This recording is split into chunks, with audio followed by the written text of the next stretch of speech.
অনেক দিন পরে একটা আমি ভিডিও ছাড়ছি, তো কি কারণে ছাড়ি নাই থাকবে সেই ভিডিওতে।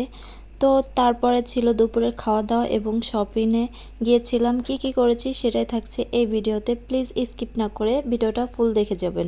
আসসালামু আলাইকুম, কেমন আছেন সবাই? আশা করি আল্লাহর রহমতে ভালো আছেন। আলহামদুলিল্লাহ, আমিও ভালো আছি। এই ভিডিওগুলো রেকর্ড করা ছিল অনেক আগেই, সময় স্বল্পতার কারণে, অনেক ব্যস্ততার কারণে হয়তো বা ভিডিওটা আমার পোস্ট করা হয়নি।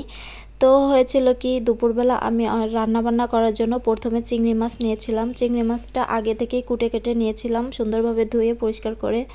তারপরে চিংড়ি মাছ রাঁধতে তো বেশি সময় লাগে না, তো যাই হোক মশলাপাতি ভুনে তারপরে চিংড়ি মাছটা আমি ভুনা করে নিয়েছিলাম। দিকে আমি এখন পাতাকপি রান্না করব। তো পাতাকপি রান্না করার জন্য আমি মশলাটা আগে থেকেই কুটে নিয়েছিলাম আর পাতাকপিটা ধুয়ে পরিষ্কার করে নিয়েছিলাম। মশলাগুলো সুন্দরভাবে কষিয়ে নিব, সাথে পাতাকপিটাও কষিয়ে নেব। যখন পাতাকপিটা একটু নরম হয়ে আসবে তখন দিয়ে দিব টমেটো।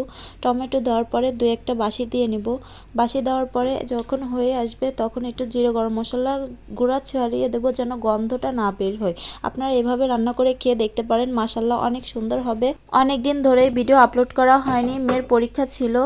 তো পরীক্ষার জন্য তার একটা প্রস্তুতি এবং পড়ালেখার কারণে আমি এদিকে একদমই মনোযোগ দেয়নি। আলহামদুলিল্লাহ তার রেজাল্টও বেরিয়ে গেছে, আলহামদুলিল্লাহ অনেক ভালো এসেছে তার মেধা অনুযায়ী।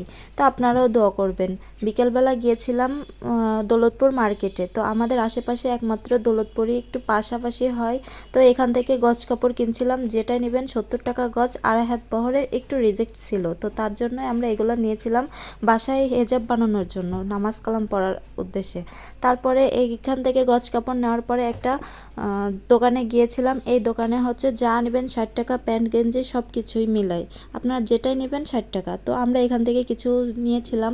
পরে হচ্ছে আমাদের পাশের বাসার ভাবির মেয়ের জন্য একটা সোয়েটার কিনবে। তো সোয়েটারের জন্য এই যে দেখছিলাম অনেক ধরনের, তো আসলে অনেক সুন্দর সুন্দর, কিন্তু এইবার শীতে যে এত পরিমাণ দাম সোয়েটারের কি আর বলবো। বাচ্চাদের সোয়েটারের দামই চায় 1000-1500 টাকা। তো এখানে আর কোনো অপশনে ছিল না, তো আমাদের বাজেট অনুযায়ী একটা সোয়েটারও কিনেছিলাম। তো আপনাদের কিছুটা দেখিয়ে দিচ্ছি সোয়েটারগুলো। তো আমার ভিডিওটা যদি আপনাদের কারোর কাছে ভালো লেগে থাকে প্লিজ লাইক কমেন্ট করবেন, এবং ফেসবুক থেকে দেখে থাকলে আপনি একটা ফলো দিবেন। আগে থেকে দিয়ে দেখলে আপনাকে অসংখ্য ধন্যবাদ, আর ইউটিউব থেকে দেখলে একটা সাবস্ক্রাইব করে যাবেন। লাস্ট পর্যায়ে একটা মেয়েটার জন্য সোয়েটার নিয়েছিলাম। তো যে দাম কি বলবো, আর আমার নিজেরই একটা সোয়েটার কিনেছি 1000 টাকা দিয়ে। তো এবার শীতে আমার কাছে মনে হইলো যে অনেক দাম। তো আমাদের মতো মধ্যবিত্ত ফ্যামিলির জন্য এত দাম দিয়ে সোয়েটার পরা আসলেই কেমন বেমানান। ভিডিওটা এই পর্যন্ত। আপনারা ভালো থাকবেন, সুস্থ থাকবেন, আর আমাদের জন্য দোয়া করবেন। আপনাদের দীর্ঘ আয়ু কামনা করি। আল্লাহ হাফেজ।